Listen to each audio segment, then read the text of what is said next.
गुस्से को आप एक कंस्ट्रक्टिव फोर्स के तौर पर इस्तेमाल कर सकते हैं, जो आप अपनी बेहतरी के लिए इस्तेमाल भी कर सकते हैं।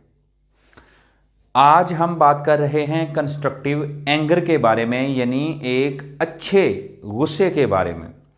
गुस्सा क्या है, गुस्सा क्यों आता है, आना चाहिए नहीं आना चाहिए, और अगर गुस्सा ज़्यादा आता हो तो उसका हल क्या है। तो सबसे पहले गुस्सा है क्या? तो जब हमारी मर्जी के मुताबिक जो है वो चीज़ें नहीं चल रही होती, लोग हमारी मर्जी के मुताबिक रिएक्ट नहीं कर रहे होते, तो हमें जो है वो गुस्सा आता है। गुस्सा जो है ये एक फोर्स है, एक ताकत है जो कि अंदर से जनरेट होती है, इमोशंस का नाम है। तो ये इंसान की सृष्टि में शामिल कर दिया गया है गुस्से को। अब इसका आना जो है ये कन्फर्म है। हाँ, इसको हम चैनलाइज कर सकते हैं, इसको हम डाइवर्ट कर सकते हैं, इसका अच्छा इस्तेमाल कर सकते हैं, इसको ख़त्म नहीं किया जा सकता।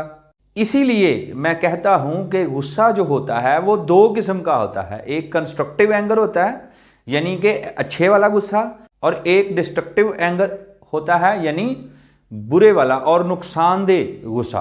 और इस्लाम जिस गुस्से से रोकता है वो डिस्ट्रक्टिव एंगर है, यानी कि ऐसा गुस्सा जिसमें आप फौरी तौर पे रिएक्ट कर जाते हो और कुछ गलत बोल देते हो।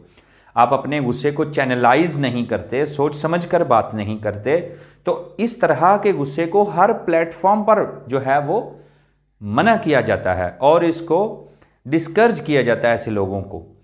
तो डिस्ट्रक्टिव एंगर यही है कि अगर आप किसी से नाराज़ हैं, गुस्से की वजह से आप किसी से गुस्सा हैं, तो आप 2-2 माह उससे बात ही नहीं कर रहे, 2 माह 3 माह गुजर जाते हैं, आप बात ही नहीं कर रहे। आप अपने दिल में एक गुस्सा रख के जो है वो फिर रहे हैं। ये ऐसे ही है जैसे आप जहर की गोली जो है अपने खून में लेके घूम रहे हैं। तो इसको आप चैनलाइज करें, इस फोर्स को, जो कि गुड भी हो सकती है और बैड भी हो सकती है। अगर आप इसको अपने पास रखेंगे, संभाल के रखेंगे, तो ये आपके लिए बहुत ही नुकसानदेह होगी। और अगर आप इसको चैनलाइज कर देंगे इस गुस्से को, तो क्या होगा कि वो आप अपनी बेहतरी के लिए उस ताकत को इस्तेमाल करेंगे।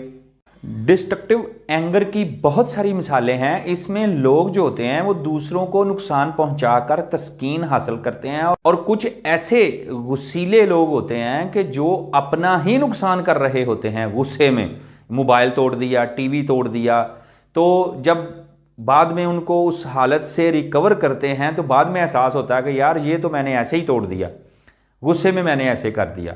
तो इसका कोई जवाब नहीं होता, इसको कंट्रोल किया जा सकता है, इस सिचुएशन को कंट्रोल किया जा सकता है। इसीलिए मैंने वीडियो के शुरू में भी यही कहा था कि गुस्सा जो है ये एक ताकत है, और ताकत किसी भी शक्ल में जब होती है तो उसका जो गलत इस्तेमाल होता है वो हमेशा नुकसानदेह ही होता है, वो अपने लिए हो या फिर दूसरों के लिए। तो इसलिए ये जो गुस्से वाली ताकत होती है, इसको आप अच्छे कामों के लिए इस्तेमाल करें। जैसे आप टेस्ट में कामयाब नहीं हो रहे, तो आप खुद के साथ कमिटमेंट करें, इस गुस्से में आए कि आपसे तैयारी क्यों नहीं हो रही, आप और जोर से तैयारी करें। 2 घंटे पढ़ रहे थे, गुस्से में 4 घंटे पढ़ना शुरू कर दें।